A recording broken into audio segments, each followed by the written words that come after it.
11,500 years ago, on a sun-scorched hilltop in what is now southeastern Turkey, something rose from the earth that had no business existing.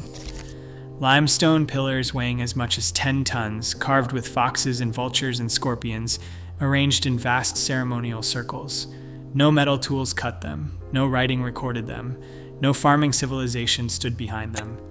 And when archaeologists finally understood what they had found, they did not revise the textbooks. They threw them out.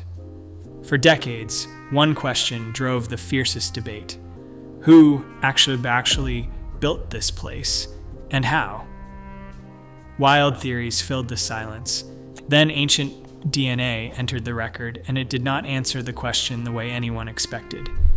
Because the people behind those stones were not gods, not strangers, not a vanished master race. Truth had been lying in the ground the whole time, waiting. To understand why this place broke the rules, you first have to stand inside it, at least in your imagination. Picture a hilltop in southeastern Turkey, not far from the Syrian border, dry rolling plains stretching toward the horizon in every direction. Now picture enormous T-shaped pillars of limestone rising from the earth, some nearly 5.5 meters tall, each one weighing several tons, arranged in sweeping circular enclosures with two even larger pillars standing at the center of each ring like silent guardians.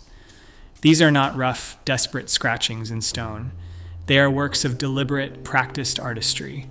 Foxes, vultures, scorpions, wild boar, snakes, and gazelles carved across the surfaces with a skill and patience that still impresses professional sculptors today. Many of the pillars appear to have arms and hands. Some wear what look like sculpted loincloths. The people who dig here believe they were meant to represent human figures, enormous, faceless men frozen in stone, presiding over something we still do not fully understand. Now consider the timeline, because this is where it becomes genuinely difficult to absorb. Stonehenge was raised around 5,000 years ago. The Great Pyramids of Giza, roughly 4,500 years. Both are rightly counted among the most astonishing achievements in human history. This hilltop predates them both by thousands of years. Its oldest layers reach back approximately 11,500 years, which means that by the time the Egyptians were laying the first stones of the pyramids, this place was already impossibly ancient. Think of everything humanity has crowded into the last 4,500 years. Ancient Greece, the Roman Empire, the Renaissance, the Industrial Revolution, the atomic bomb, the internet. Now take that entire span and more than double it, and place yourself at the beginning. That is how far back these pillars stand. And here is the part that broke archaeology open. At the time those stones were being raised, none of the things we associate with monumental building existed yet. No domesticated crops, no pottery, no metal tools, no wheeled transport, no writing, no empire, no state. By every conventional marker of what we call civilization, the people responsible for this place were not supposed to be capable of building it. They had stone, bone, and their own hands, and somehow that was enough to quarry pillars the weight of a loaded truck, carve them with the steady precision of trained artists, and stand them upright in patterns that took planning no one believed those people possessed. That contradiction is the whole problem in a single image. A monument that demanded organization, labor, and vision on a scale we reserve for civilizations, built by people who, on paper, had none of the tools a civilization is supposed to require. The conventional story of how humans climb toward complexity simply had no shelf to put this on. So the moment the site surfaced and the world understood how old it truly was, a single question began pulling at everyone who looked at it. If the people we thought lived here could not have done this, then who did? And the answers came rushing in long before the evidence was ready to support them. For all its strangeness, the site did not announce itself. It was first noted during an archaeological survey by the University of Chicago in 1963, recorded and then almost entirely ignored. The surveyors saw a hill scattered with broken limestone and assumed it was a medieval cemetery or something equally unremarkable. The great pillars were there the whole time, waiting just beneath the surface, but no one understood what they were looking at. For more than 30 years, the place sat in the record as a footnote, until a German archaeologist named Klaus Schmidt came to see it for himself in 1995 and recognized in an afternoon what others had walked past for decades. What Schmidt found as his team began to dig was almost disorienting. Beneath only a few centimeters of accumulated soil lay the tops of the great standing pillars. As they went deeper, a full ring of carved stone emerged. Then another ring. Then another. A geomagnetic survey carried out in 2003 eventually revealed at least 20 separate buried enclosures spread across the hill, most of them still untouched beneath the earth. Schmidt understood immediately that he was not looking at a single monument. He was looking at something built, buried, and rebuilt over an enormous span of time, and he devoted the rest of his professional life to it. The hilltop consumed him completely. His most provocative idea was also the one that has outlived him. For as long as anyone had thought about it, the story of civilization ran in one fixed direction. People learned to farm. Farming produced surplus food. Surplus food freed people from the daily hunt, and only then, with leisure and security, did they build temples and organize religion and raise monuments. Religion and ritual were treated as luxuries that came at the end, paid for by the harvest. Schmidt looked at this hilltop and proposed that the sequence was backward. The temple, he argued, came before the farm. The impulse to build something sacred, something shared, something larger than any single life, may have been the very force that drove scattered people to gather, to stay, and eventually to plant. In his reading, organized belief did not follow civilization, it helped create it. It is worth being careful here, because this remains Schmidt's interpretation rather than settled fact, and he framed it as a hypothesis to be tested. But it was a hypothesis with teeth. If he was right, then one of the most basic assumptions about how human society began had the order of its events reversed. The monument was not the reward for civilization, it was the cause. That single inversion sent shockwaves through archaeology and turned a remote Turkish hilltop into one of the most argued over sites on Earth. And it left a vacuum. Because if these people built a temple before they built a farm, before writing, before metal, before any of the scaffolding we assume sophistication requires, then the question of who they actually were became impossible to ignore. Schmidt had handed the world a mystery far larger than a pile of carved stone. Into that opening rushed a flood of explanations, and almost none of them had anything to do with the people who had actually lived there. When something this old and this impressive turns up in the record, imagination tends to arrive before science does. And imagination, it turns out, is remarkably creative when faced with something it cannot easily explain. The theories began almost as soon as the site became publicly known. For some, the sheer scale of the place was proof enough that ordinary ancient humans could not have been responsible. Something else must have been involved. Something greater. And from that single assumption, an entire ecosystem of alternative explanations bloomed. There were those who pointed to the Anunnaki, the deities of ancient Sumerian mythology, recast by certain popular authors as visitors from another world who handed early humans knowledge and technology far beyond anything Stone Age people could have developed alone. Others connected the hill to the Watchers described in the Book of Enoch, a fallen order of celestial beings who, according to that text, taught humanity forbidden arts. One author went so far as to link the site directly to the Garden of Eden, which is a creative leap, given that the book of Genesis says nothing whatsoever about Adam and Eve organizing a large-scale limestone quarrying operation. Then there is the lost civilization theory, perhaps the most persistent and seductive of all. The writer Graham Hancock has argued that an advanced civilization predating the end of the last ice age, sophisticated, technologically capable, and now completely vanished, was responsible for places like this one. In his telling, a catastrophic comet impact around 13,000 years ago triggered a climate disaster that wiped the civilization from the Earth, leaving only its monuments behind as ghostly evidence that it ever existed. It is a compelling narrative. It is also, when you examine the evidence carefully, a narrative in search of facts rather than the other way around. Two researchers have even claimed that one of the pillars functions as an astronomical chart recording the precise date of that cosmic catastrophe, a reading that requires the builders to have mapped the very same constellations the ancient Greeks would not define until 9,000 years later. Related ideas about the site's alignments and a possible link to the rising of the star Sirius are genuinely interesting as hypotheses, but they remain firmly in the territory of educated speculation rather than established archaeology. What all of these theories share, beneath their surface differences, is a single, unspoken assumption that the people of the ancient Near East, the actual human beings who lived and worked and died in this region 11,000 years ago, were simply not capable, not intelligent enough, not organized enough, not sophisticated enough to have done this themselves.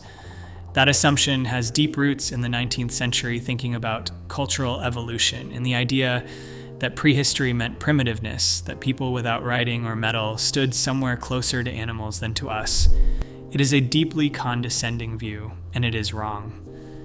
Every fringe theory about this place, no matter how elaborately constructed, ultimately rests on that same crumbling foundation. But the archaeological record, examined honestly and in full, was already telling a completely different story. Long before a single strand of ancient DNA was sequenced, the ground itself had begun to push back, and what it was saying was far more interesting than the myths. Before DNA entered the picture at all, the soil had already started undercutting the simplest version of events, and even Klaus Schmidt's own theory felt the strain. His picture of the place leaned on a particular image of the people here as seasonal visitors, nomadic bands passing through, gathering for ritual, then scattering back into the landscape. It was a compelling picture. It just did not match what the ground was actually full of. Among the most common tools found throughout the site's sediment layers are sickle blades. Not dozens of them, tens of thousands. Sickle blades are the signature tool of cereal harvesting, shaped and worn specifically for cutting crop stalks close to the ground. Their presence at that scale is not incidental. It is diagnostic. These are not the tools of people occasionally supplementing a hunting diet with a handful of wild seeds. They are the tools of people engaged seriously, repeatedly, and systematically with grain. Alongside them lie mortars, pestles, and grinding slabs, the processing equipment of a community working plant material in real volume. The researcher Laura Dietrich carried out detailed analysis of these tools and confirmed that many showed wear from use specifically on plants from the family that includes barley and wheat. The artifact record was not describing nomadic ritual visitors. It was describing people with a sustained working relationship with the land beneath their feet. The animal bones tell a parallel story. Tens of thousands of butchered remains fill the deposits, mostly gazelle and wild cattle, but also significant numbers of wild sheep already showing the early signs of the kind of managed interaction that eventually leads to full domestication. Great feasts almost certainly took place here, some of them likely ritual, on a scale that would have demanded serious logistical organization to sustain. The architecture adds another layer still. The large circular enclosures were almost certainly roofed rather than open to the sky, which would have made their interiors dark, enclosed, deliberately atmospheric spaces. Smaller structures scattered through the broader complex bear a striking resemblance to permanent dwellings, the kind built by people who intend to stay rather than pass through. And more recent excavations have uncovered domesticated cereal grains at the site itself, strengthening the case considerably. Then there is the construction timeline, which tells its own strange story. Across roughly 1,800 years of building activity, the quality of the work actually declined. The oldest enclosures hold the most impressive, most technically accomplished stonework. As the centuries pass, the craftsmanship grows progressively less refined, until the later structures look almost rudimentary beside the first. 20 or more separate buried enclosures, each raised over or around the last, revealed by that geomagnetic survey in 2003, speak to a community that returned to this hill generation after generation, century after century. The picture that emerges from all of it is not hunter-gatherers pausing between migrations. It is a community deeply embedded in a landscape, working it, managing it, standing at the threshold of one of the most consequential transitions in the entire human story, the shift from following food to growing it. Archaeology had established that much from the ground alone, but it could only describe what these people did. It would take DNA to finally say who they were. For most of human history, the dead kept their secrets. Where they came from, who their ancestors were, how far they had traveled, all of it vanished with them into the earth. Then, over the last 2 decades, ancient DNA changed that completely. Scientists learned to extract and sequence genetic material from bones thousands of years old, from teeth and from the dense petrous bone of the inner ear, where biological material survives longest. And here, honesty demands a limit, stated clearly. Usable genomes have not yet been recovered from this hilltop's own fragmentary human remains.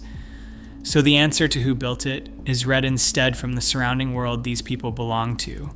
The 13 ancient genomes recovered from pre-pottery Neolithic Çayönü in Upper Mesopotamia, published by a team led by Ezgi Altunuşık in the journal Science Advances in 2022, alongside earlier genomes from central Anatolian sites such as Bonkuklu and Aşıklıhöyük from the Levant and from the Zagros Mountains.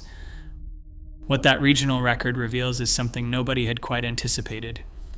Populations living in close geographic proximity turned out to be genetically distinct from one another, each carrying its own ancestral signature, each with a deep and separate history.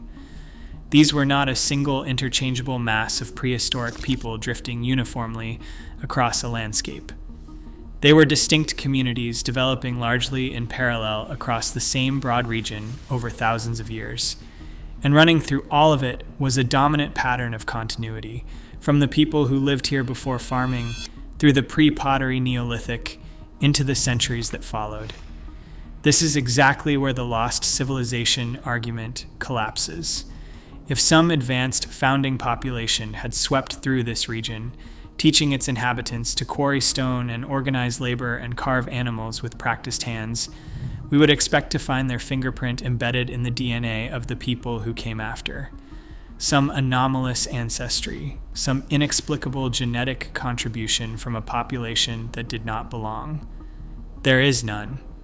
No hidden founders, no ghost population, no mysterious influx of outside ancestry timed to the rise of the great enclosures. There was movement, certainly. The Çayönü community carried mixed ancestry from the western and eastern edges of the Fertile Crescent and clearly took in newcomers. But that is the ordinary traffic of neighboring human communities, not the signature of a vanished master race. The builders were the descendants of people already in this ground for thousands of years, and the genetic patterns align precisely with populations in the slow process of turning toward agriculture. The genes in the soil tell the same story the sickle blades told. They just tell it with far more precision. And read alongside the archaeology, the DNA lends quiet weight to the idea that haunted Klaus Schmidt for his entire career. These were people already socially complex, already coordinating large communal projects, already managing animals and harvesting cereals before domestication was complete.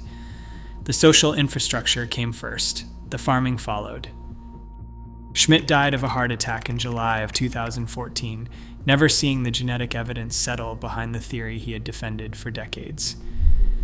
He was right about the most important thing. He simply did not live long enough to watch the science prove it. So let us put the lost civilization argument to rest properly, because it deserves more than a dismissive wave.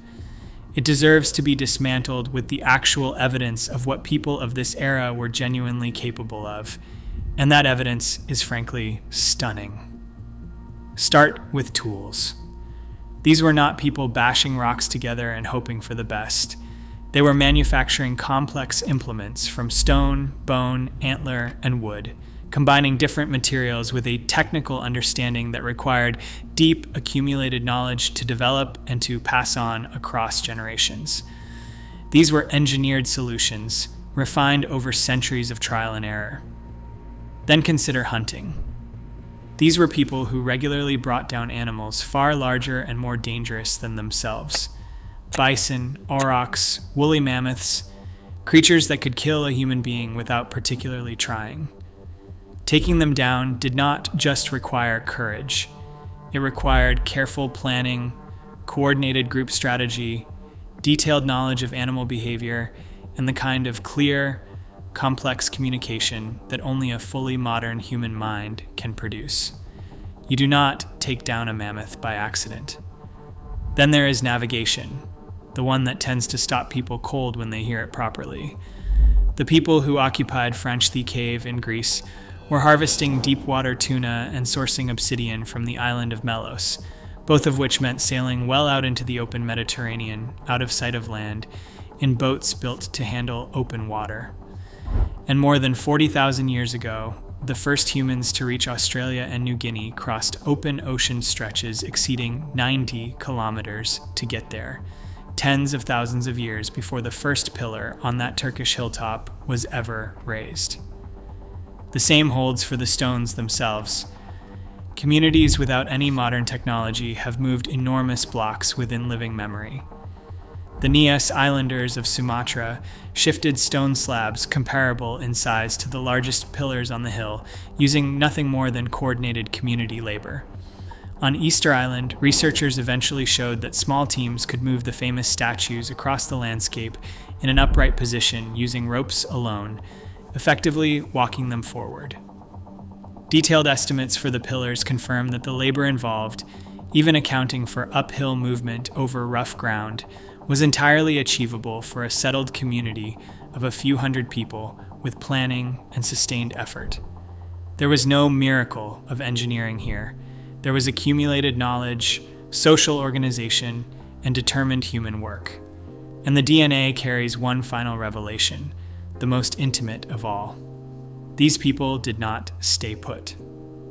As farming spread westward across the following millennia, the people of this region moved with it, not in one dramatic migration, but as a slow generational expansion, carrying their seeds, their animals, their accumulated knowledge, and their genes into new territory.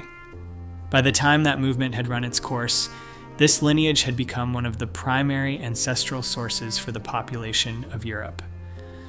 Modern Europeans carry a substantial portion of their genetic heritage from exactly this source, which means the people who gathered on that hilltop, who harvested wild barley and managed wild sheep and raised towering limestone pillars without metal or the wheel, are not a vanished people sealed off from us by 11,000 years.